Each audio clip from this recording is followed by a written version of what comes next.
It's time to get the point as Rouge Radio is ready to kick off. Ready!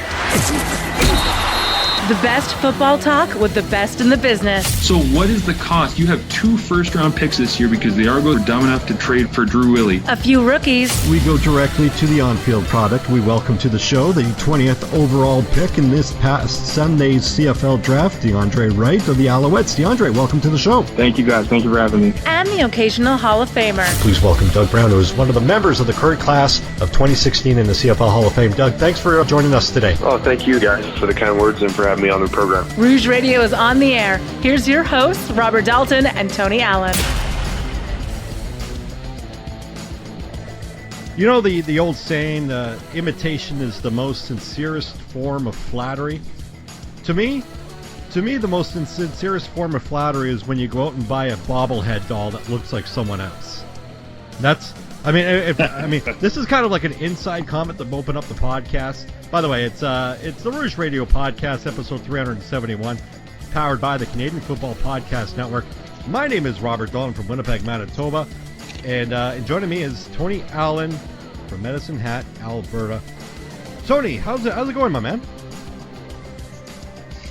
It is going much better than it has been the last couple of weeks, just with I don't know if it's made its way through Manitoba, but something at least was going through southern Alberta sickness-wise. And again, it attacked every single member of my family, but each individual one on individual days. So it was probably about 2.5 weeks of absolute hell. And I think everybody, touch wood, is finally back to normal. I think it's affected the Toronto Maple Leafs. At least that's what they're using as an excuse. So I talked about the whole imitation here. So a lot of people don't know this. A lot of the podcaster brethren, we have a group message on Twitter, and Ryan Ballantyne, you get know from the CFL Horseman podcast, well, most notably from Big Brother Canada season 6. I guess he went to Vegas. And he bought a bobblehead, and they took a scan of his face. Lo and behold, and it's okay, it's a nice looking one. And then in this group message, he posted the picture. Josh Smith from Podsky Wee Wee says, "Why did you get a bobblehead that looks like Rob Dalton?" Brian from the BC Lions Den podcast, "Yeah, dude, seriously." And then Greg from the Piffles group was like, "Oh, great! I thought it looked like him too. But it's good to know that I'm not crazy." So it's now my profile picture on Facebook and Twitter. So for those of you that are probably wondering what that is, and it does look like me, there is a backstory to that, and there it is. I feel kind of I'm preoccupied right now, and you're preoccupied too, because not only is it the CFL off season, but it's the NHL regular season when you're pushing for the playoffs. Now, Calgary obviously clinched, probably will clinch either top 2 spots in the Pacific. The Jets are playing right now, so I'm a little preoccupied right now. They're up 1-0 on Anaheim. So if there's a rant and Tony's on a rant and I cheer, I'm not agreeing with him. I'm just cheering because the Jets scored. But I mean, just letting you know how it is. We got. There's been a lot of things that have been happening since we last recorded a podcast. Some notable free agents have re-signed with their club and whatnot. But the big news was 3 weeks ago. Johnny Manziel, Johnny Football, soon to be Johnny Podcast, certainly, was released from his contract with the Montreal Alouettes. And as of a couple of days ago, was signed a contract with Memphis of the AAFL. Tony, you want to get your 2 cents, because you came to this guy's defense even before he signed, because you're all about second chances, and good on you for that. I side with you on that one, but do you kind of like maybe kick yourself given the circumstances in the last couple of weeks? No, I don't. I won't apologize for what I did at the time. It seemed like the right thing to do, and I stand by my decision. It is unfortunate that at the end of the day he was not what I gave him credit for, but I mean, that has nothing to do with me. If someone's going to think I'm a horrible person because I gave someone the benefit of the doubt or believed in them, and at the end of the day it was somebody else that made me look wrong, then I mean, I'm still not the one that has the problem. It would be somebody else that would judge me based on that, and I'm never going to apologize for doing what I think is right. And at the time, I felt it was a good thing to do, and I felt it was the right thing to do under circumstances. Now, Manziel got his way out of his contract. The more you see, the more evidence points towards just strategic planning to get out of a contract with the Montreal Alouettes. And again, if that's what he did, that's on him. And I always said from the beginning, he's never done anything to the Canadian Football League, and until he does, I won't badmouth him. And it just got to the point now where he did do something to I don't even feel like he did it to the league, but he did it to himself to weasel out of the league. And, again, that's on him, not me. So I will never apologize for doing something right. Speaking of the AFL, have you watched any of the games? I know that you kind of tuned in a little bit in week one, but have you been watching any of them in the last couple of weeks? I haven't. No, I've eventually tuned it out. It's become another thing that's out there. I don't see it on my Twitter anymore compared to week number one. By week number two, it was nowhere in sight, and I followed the league just because I thought it would be right to do. And I mean, I barely see anything from them themselves, so they could be doing fantastic. There's just absolutely no presence or view of them on my social media whatsoever, like Facebook. Non-existent. I haven't seen a single post on Facebook, but maybe that's because Facebook is just for old guys now. But as for Twitter, I don't see people talking about it. I don't see people gushing over games. I don't see scores. If it doesn't come from the league's official account, I just don't see anybody tweeting about it. So whether or not it's actually successful, I couldn't tell you because there's no presence where I can see. Yeah, and I think I'm not going to say anything, any ill will towards the league. It's just to me at this time, it's too much sports. I know that kind of doesn't make any sense, and the newness of it, it's just over. I just can't get into the players. I can't get into the league. It's just because there's really a lack of coverage. I mean, okay, great, they could pay their players a little bit more than what rookie contracts can in the CFL, but as far as media coverage, I hear nothing of it. And then to me, if I don't hear anything about it, why should I tune in? And now it's like what, week 4? I don't know how long their weeks or how long their regular season is, but I don't, unless something changes drastically soon, I don't see myself tuning in for the rest of the season. The XFL, the first time around, I didn't tune in at all, but that was just because they had this weird Saturday evening slot. And I always worked Saturday night, so I could never pay attention to that. And it always had, like, the stupid, what was it, UPN back in the day?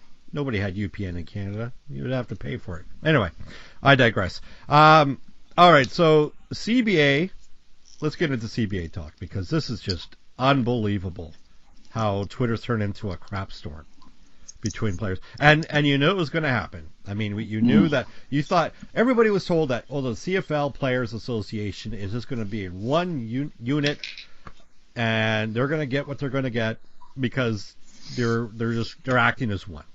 Well, it didn't take that long before it turned into a country battle. So, first off, right now, Tony, I'll ask you right now, because there's two main subjects right now that we're going to talk about. The salary. Do you think that it's going to go up? And I mean, neither one of us have an ins with the league, so anything that we do say here on this podcast is purely speculation. But do you have any feeling that the cap is going to go up in the league, and if so, by how much? I don't know if I could give numbers. At the end of the day, all I could hope that is if the CFL is flourishing like we want to believe, like we may believe it is, like we see the activity is there, the players need to see their share. Because unlike a league like the NHL where it's billionaires versus millionaires, where we might have the millionaires on the owner side, but it is a player-driven league. It is so driven by the players and who we know and who we get to see. Over who's owning the team, who's running the teams. I just hope that if the league is getting the revenue in, it is going to go to the players and bring it up a little bit, because, right now we are kind of fighting with that idea that, the AAF and soon to be XFL return will offer players more money. And, that is going to be the reality. The reality is both leagues are going to fail. I think they are. And that's not me trying to be protectionist. It's just you're talking about trying to play football in the United States. And I don't care if you're playing in the off season when the NFL isn't there. I just don't think there is a market there for you. But until both leagues officially fold and go away, money is going to be something that they feel can be a driving force there. So if we can make these CFL players feel a little bit more protected going forward, and letting them know that this money will always be there for them once those leagues go away, then I think they definitely deserve it. There's no question that I don't know what it could go up to, but if the revenue is there, it needs to go to the players.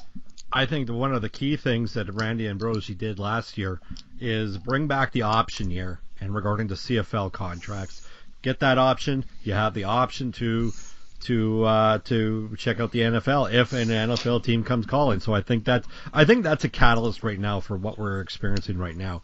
The one thing that I've noticed here is, in regarding to the salary, is it seems to be, and this would be a nice segue, it seems to be the internationals complaining more than anything. And to be honest, and rightfully so. All right? I mean, it sucks that you're getting paid in Canadian funds as an American who's probably not going to spend any of those Canadian funds in Canada.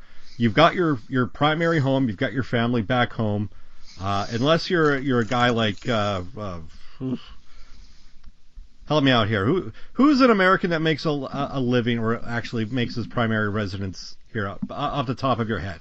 Bo Levi Mitchell. Bo Levi Mitchell. He lives in Canada year round. Yeah. So Bo Levi Mitchell, it's really not going to affect Bo Levi Mitchell a lot. It really isn't.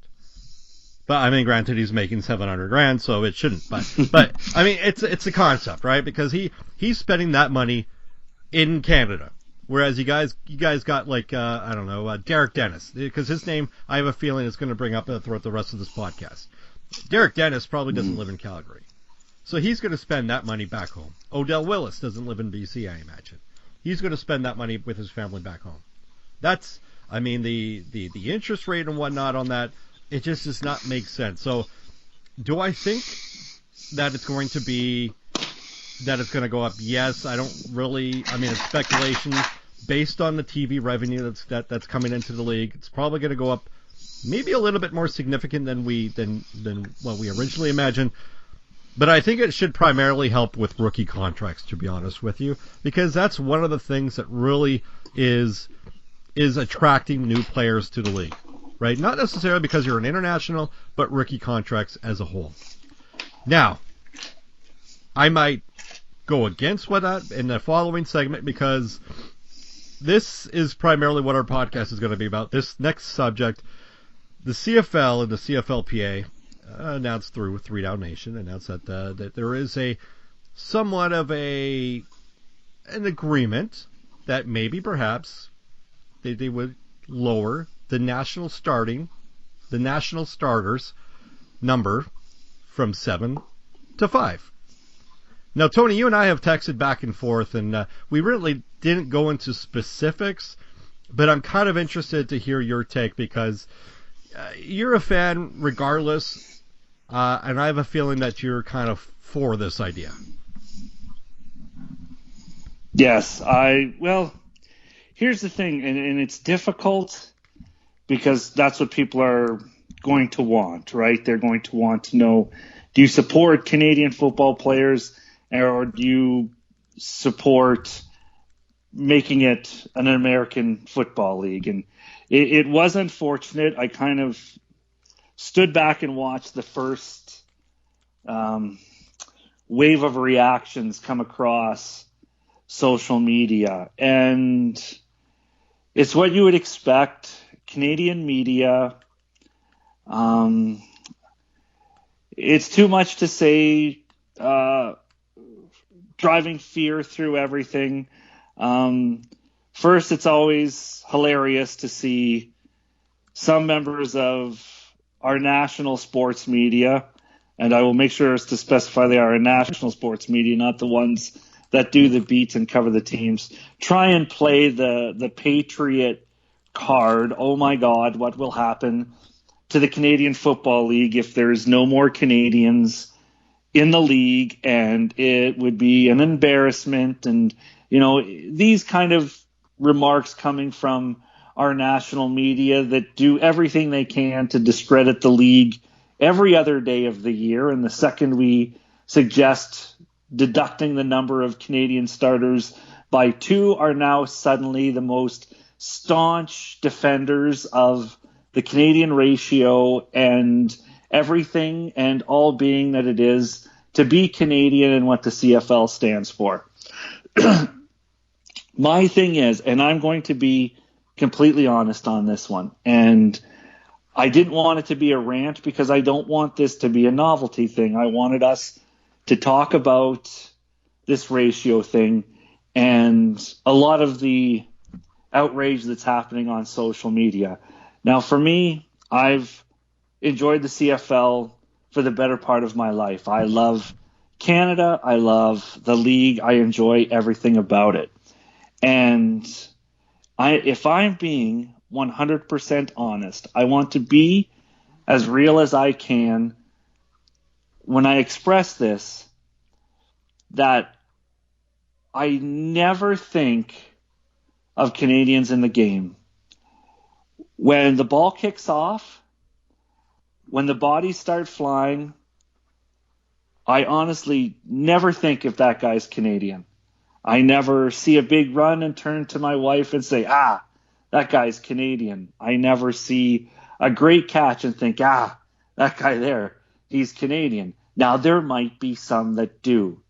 To me, once those guys start playing football, I don't care who's Canadian and who's not Canadian. And in a lot of occasions, I don't know who's Canadian.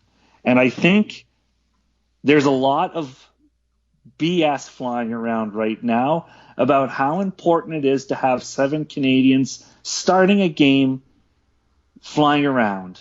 I don't believe a lot of it. And I think a lot of it is just this, how patriotic can I act now in a league that has Canadian in the title?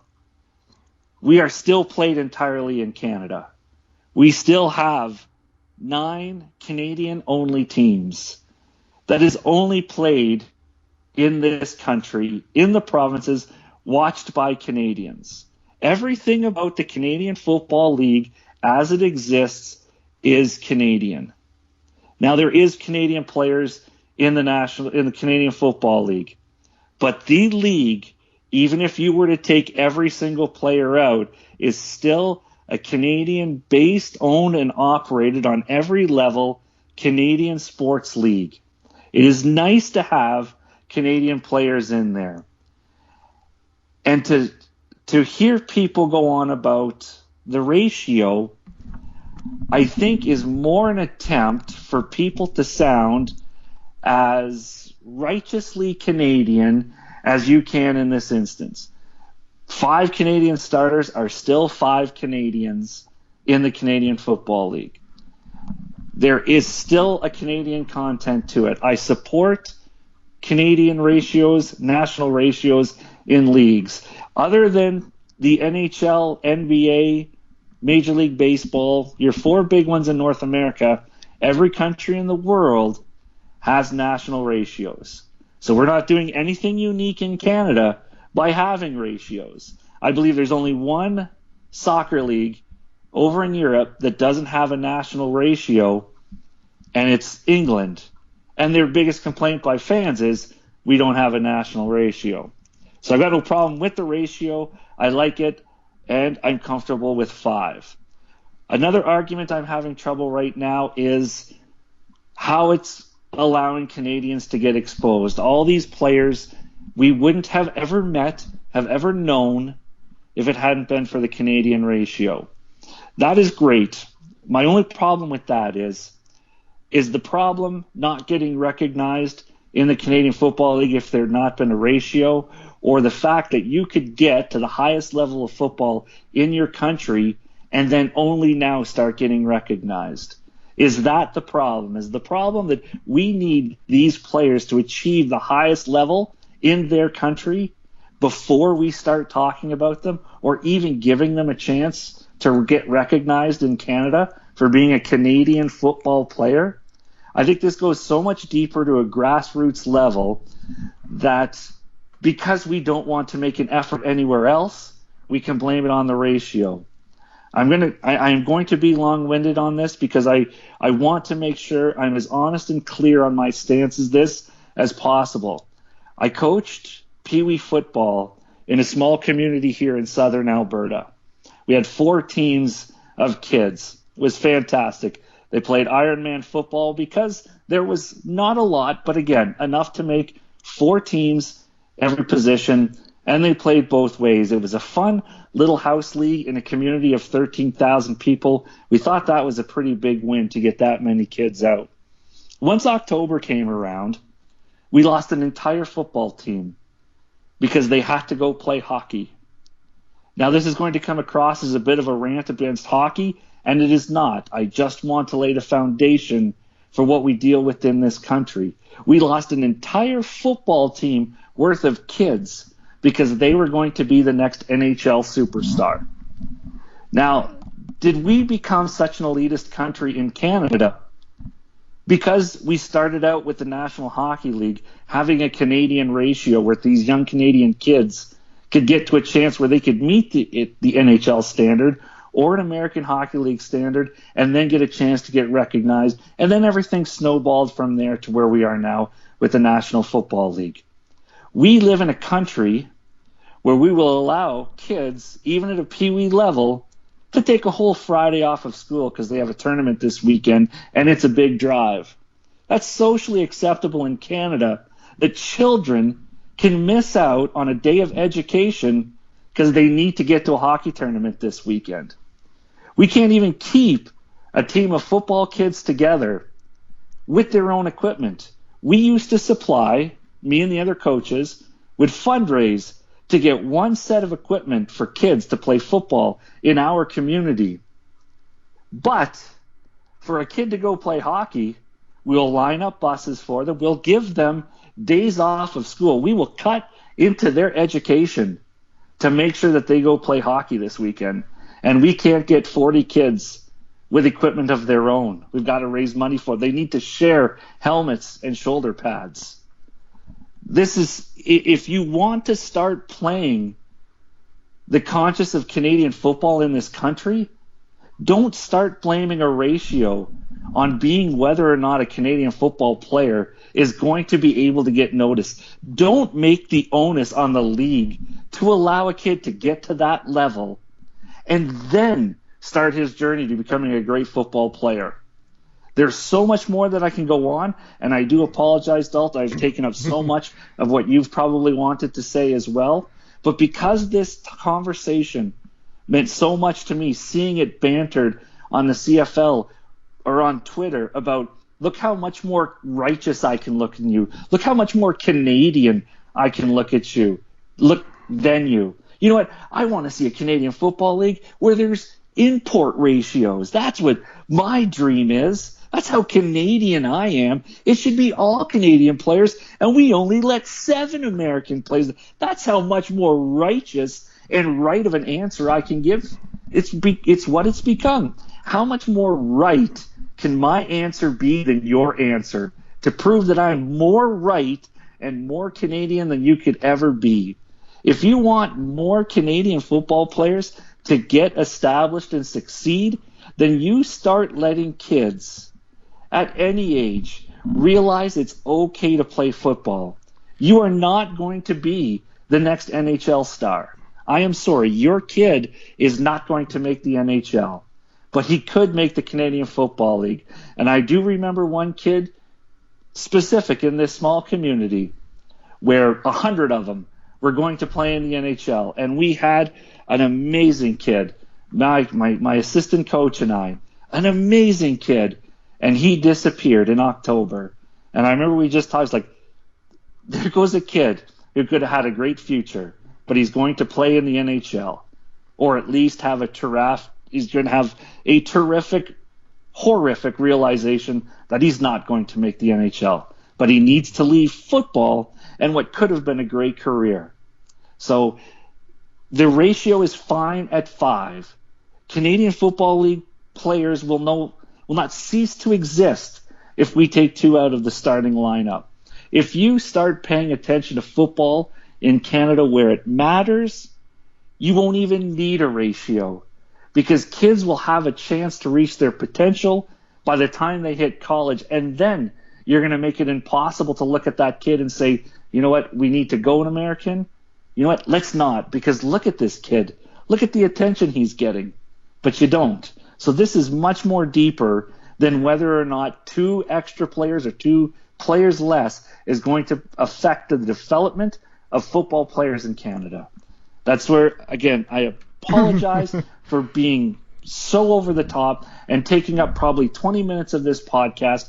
I hope someone made it to the end of this. I don't know if anyone is going to agree with it, but that's just where I stand. And that concludes the Tony Rouge Radio podcast. Here, you mentioned something about the grassroots, because Brian Burnham nailed it with a couple of tweets. I found one tweet. He said, "I say reduce the ratio by 1 max. This is the Canadian Football League, so I believe having Canadians on the field is important. That being said, we do need to invest more in the development of young Canadian players," which is something that that everybody, every fan, every media, every player has been raging on for like ever, right? Like we when was the last time that you sat down and you watched a youth sports football game on TV? Well, it's never happens because they don't it's like nobody cares. Like, the only time I actually watch youth sports is in the playoffs. I should be able to watch during a regular season. I should be able to. That's just a fact, right? You want people to come up to the seats or come up to the games, and who's not an alumni or who doesn't go to the school, well, you're going to have to spend money on it, or at least try to get some kind of television agreement. That's just how things work. Now, not to side with you here, Tony, but I think a lot of people are confused with taking Canadians out of the game. Essentially, the proposed rule is limiting the starters, not taking away Canadians out of the CFL, right? I mean, unless I'm completely missing something, what is it, 23 Canadians have to be on the roster or something like that? It's not going to be down to 21. They're just taking 7 starters and limiting to 5. Here's why I don't agree with this. And I'll bring up Derek Dennis, because throughout free agency, Derek Dennis would make some kind of comment about a contract. He said it about Adam Bighill. He said it about, I can't remember, some guy in Hamilton. I can't remember. But every time there was a contract negotiated or announced a re-signing, he would come out and make some kind of comments about, well, if he was American, he would never make that much. And I'm paraphrasing. So what's going to happen when there's 5 national starters? Do you think those national starters are going to be making the same amount that they were last year? Well, they might if they're under contract, but I digress. No. I'll use Suk Chung for an example. 250 grand is what he's making this year. If he goes to market next time around, is he going to be making 250 grand? No, he's a national starter, an offensive lineman. You could almost double that, probably. Maybe not. I mean, that's just kind of speculation. But he's going to get a hefty raise. That doesn't matter if he's good this year or next year. He's still going to double that. He's going to get a hefty raise. Then what are the internationals going to complain about? The same thing. It's like it's a circle of, I don't know how you want to describe it. This whole thing of limiting the amount of national roster spots is not solving anything. So and I'm I'm like you, Tony. Okay, I'll agree with everything that you pretty much said. However, I'm of the belief that you can't fix something that's really not broken. Like what's broken in the CFL? Is the salary cap or rookie contracts need to be fixed? Great. How does limiting the amount of national starters do that? It doesn't. It really doesn't. You can make some kind of slight argument about it, but at the end of the day, it does not fix anything. Health benefits. Fix that. There's no reason that guys like Jonathan Hefney, who just had surgery, has to pay for his own bills 3 years after the fact that he retired. That's something that should be negotiated. That's something that should be included. If you put in the work in the CFL for a certain amount of years, you should get that coverage. That's something that you should be. As a CFL PA, you should be unified to be on the same team, essentially. It doesn't matter if you're nationals. It doesn't matter if you're internationals. Just get the deal done because it works out for everybody. Lowering, hey, you know what? If it happens, it happens. I'm not going to say that I absolutely don't want it to happen. It's not going to solve anything because we're just going to be facing this current situation, but with more money for national starters in a couple of years. And you don't think it's going to happen?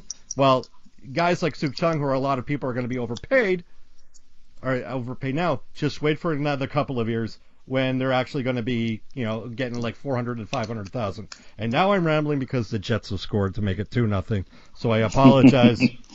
and during that rambling, I don't have time to tweet out a magnificent bastard. But any final thoughts before we can get on to our emails here, Tony? Anything you want to add to that? No, I like your argument. I think it's very strong. I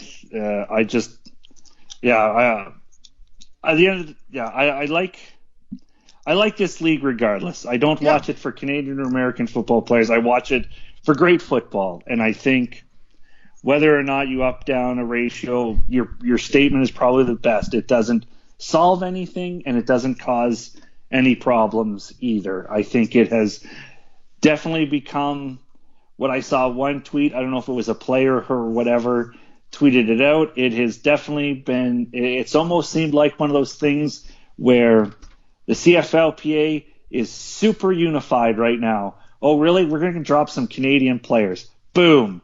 Canadian American CFLPA players are now absolutely divided. And one man who needed to shut his mouth through this whole thing was Ricky Foley. He just did an absolute horrible job for the CFLPA with the tweets he's been sending out. That guy needs to just stop. He needs a friend to call him up or text him and say, Ricky, you need to back off, bro. You are not helping anyone or anything right now. Yeah, I mean, a guy hasn't played in the league for 3 years. And then I got that right. Like, what are you doing? Like, what's the benefit for you to step in? There is no benefit. Yeah. Like, why? Seriously, come on. No, I just want to touch on one more thing before we get into the emails. I mean, I'm going to the games regardless. And it's funny when you mention that we don't look when Andrew Harris goes for a 10-yard scamper for a game-winning touchdown run, we don't say, oh my God, thank God Winnipeg has the top Canadian running back in the league. No, we don't say that. It says Andrew Harris is one of the top running backs in the CFL. And the only time that the Canadian content is mentioned is at the League Awards when he's nominated and hopefully wins top national. Nobody really talks about that, and it's nice off-season fodder to talk about. Well, we have great Canadian depth, whereas you guys don't. So therefore, our team is better. Do you know who really is ahead of the times? Do you know who's pissed off that now we're deciding to lower the national starting rate ratio? Rider fans. Chris Jones hates Canadians, and it's clear that he hates Canadians.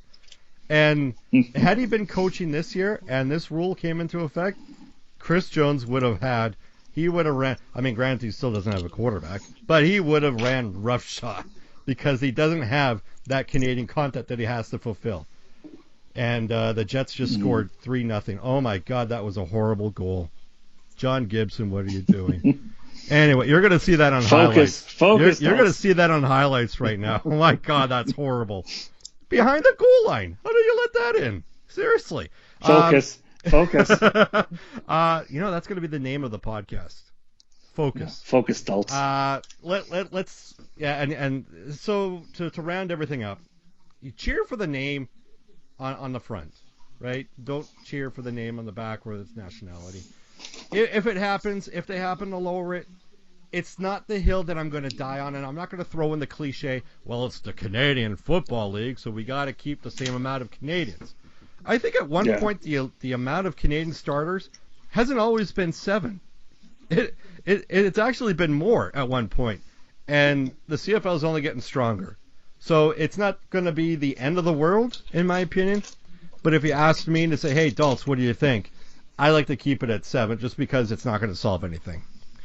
All right, let's get into some emails. The email is brought to you by SeatGiant.ca. Haven't done this show in a while. Forget who we're sponsoring us. Yeah. SeatGiant.ca. Brought to you by sports. Sports.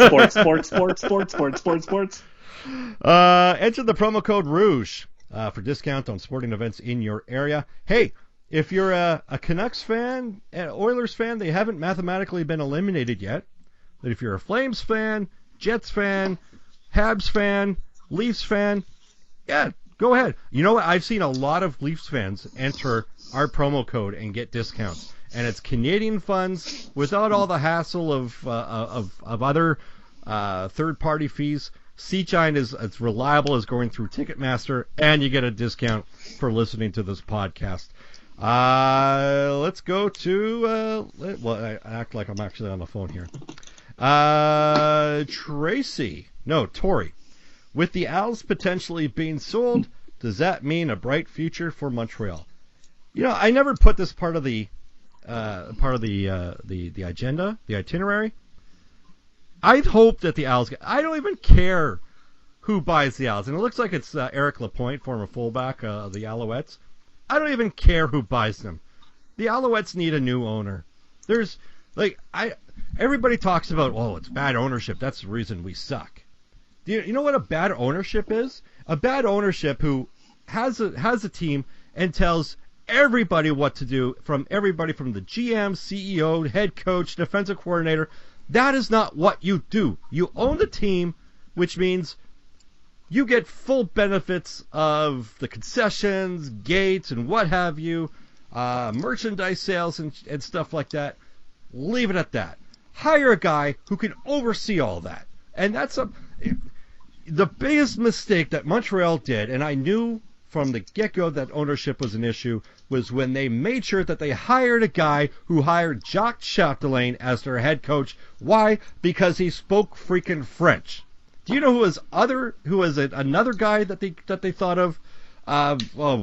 What's that guy's name? Danny Machocha. Do you know how successful those two guys are? They're not. They're not successful at all. Like, Machocha has a Grey Cup ring, but I guarantee you, that Grey Cup in Edmonton in 2005 was not because Machocha out-coached Don Matthews in 2005. No, because he got lucky. He got completely lucky. In fact, he thought he won the game a series before that. That's how bad of a coach Danny Machocha is. Right? Well, I'm going to take some slack for this one. I'll take some flack for jumping in here, but I'm going to say it. I will go on record because we all know it.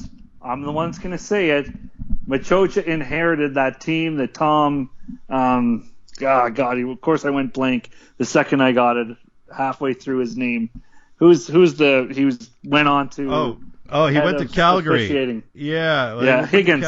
Tom Higgins. Yeah, there we go. Everyone knows Tom Higgins built those Eskimo teams, and Machocha inherited it. I'm going to say it. We're all thinking it. People are going to jump on me for that, but it's true. Tom Higgins built that Grey Cup champion team. Machocha just had to drive it to the Grey Cup. And you know what? Ricky Ray had probably his worst season that year. There was like a huge amount of games that I remember that Jason Moss had to actually come in and mop everything up because Ricky Ray was crap in the bed. And even in the play, I think he even made an appearance in the Grey Cup game if I recall correctly. Anyway, To answer your question, Tori, I think there will be some a bright future in Montreal. Get the Wettenhalls away. If you talk to Cliffy Pine on Twitter, he'll agree with me.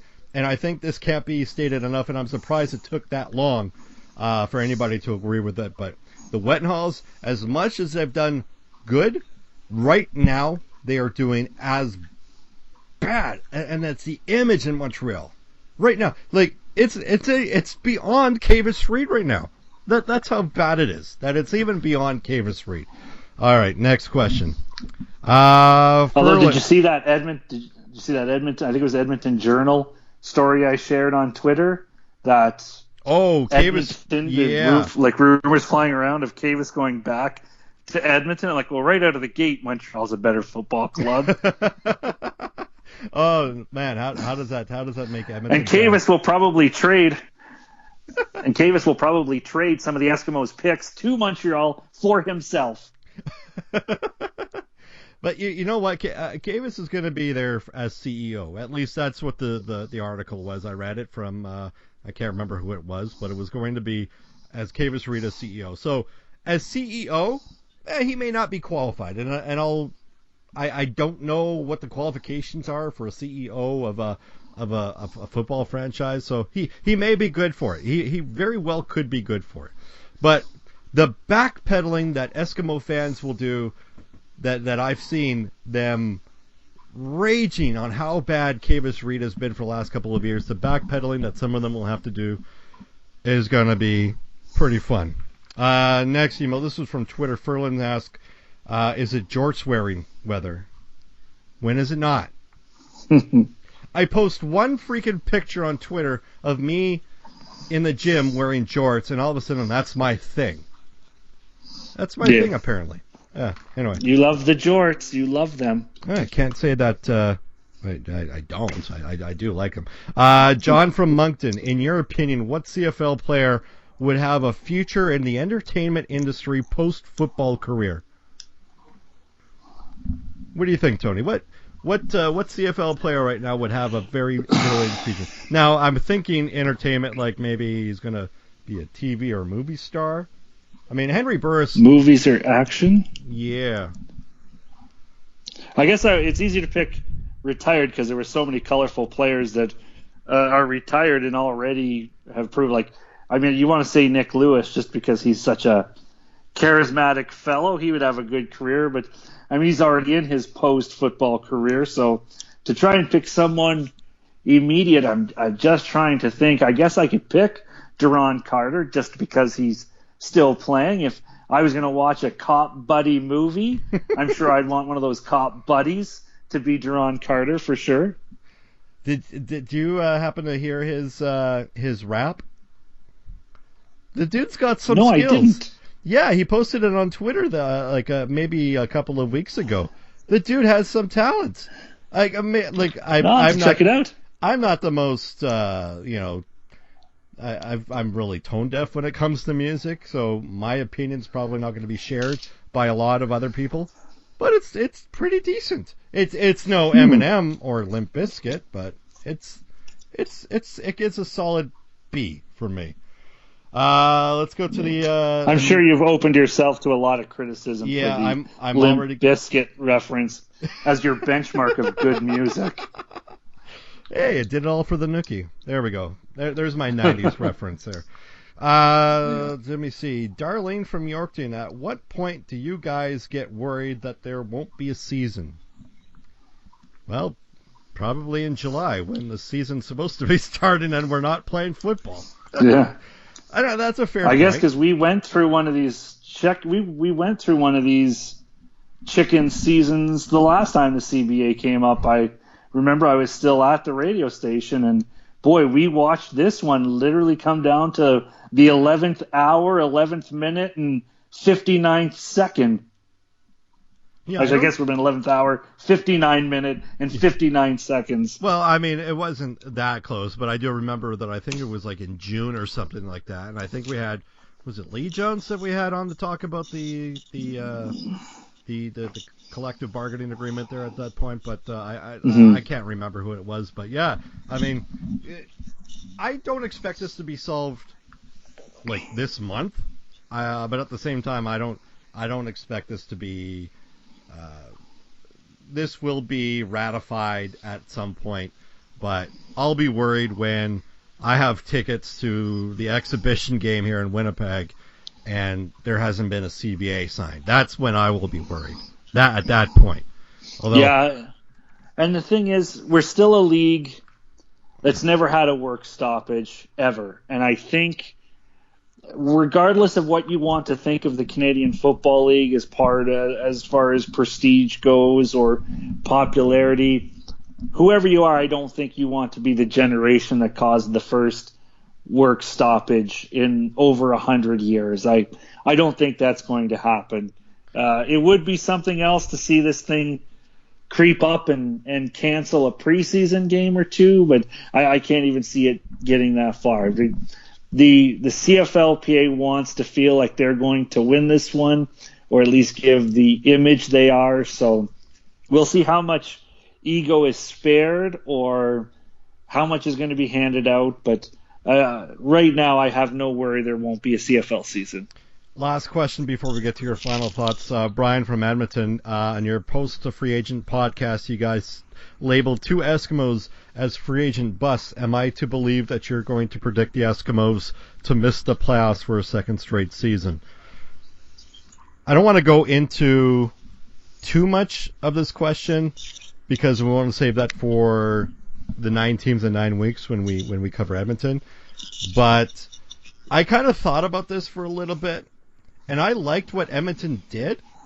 But then I started thinking, you went from Mike Riley, Darrell Walker, Duke Williams, Bryant Mitchell to Trevor Harris, Greg Ellingson, Ricky Collins, and Devarius Daniels. Not a bad group, not a horrible group, but the first group I mentioned are better than the second, and you missed the playoffs. I'll waiver until I go through the whole schedule thing in here right now. I'm sorry, Eskimo fans, it's not looking good. It really isn't looking good at this point. But when we have, I'm assuming that we're going to have Andrew on from the Eskimo Empire podcast. We'll go more into detail with that. Tony, you want to handle that question? No, I just don't. I don't think it's going to be. I don't think the landing of Trevor Harris is as amazing as people are going to want it to seem. And yeah, I already gave a season standings on that post free agency show, and so far nothing indicates that they're going to be any better than I think the last place or second last place that I gave them. Mm-hmm. All right, let's get into our final thoughts, Tony. Oh, I feel like I left all the biggies out there on the playing field during the ratio thing. So I guess my only final thought is good luck to both the CFL and the CFLPA as they start their journey down that road. I can't imagine it's fun for either of those guys. Things will probably get personal. Things will probably get heated. I hope they have the best-tempered gentlemen or ladies on the board that it's going to take to get this thing worked out, and good luck to both sides. Yeah, I echo that right now. We got to get this done ASAP before everybody loses their you-know-what. And now to finish episode 371 with the dad joke. Tony, are you ready? Let's do it. I asked the Frenchman if he played video games. He said oui. A little dated, so I won't give you much more than the chuckle. So there we go. For Tony, I'm Dalts. Thanks for listening. The next time you'll hear from us, we will be starting our 9 teams in 9 weeks, getting ready for the CBA last regular season. Cannot wait. Thanks for listening. We'll see you in a couple of weeks. Thanks for listening. Find more great shows like this at CF Pod Network on Twitter.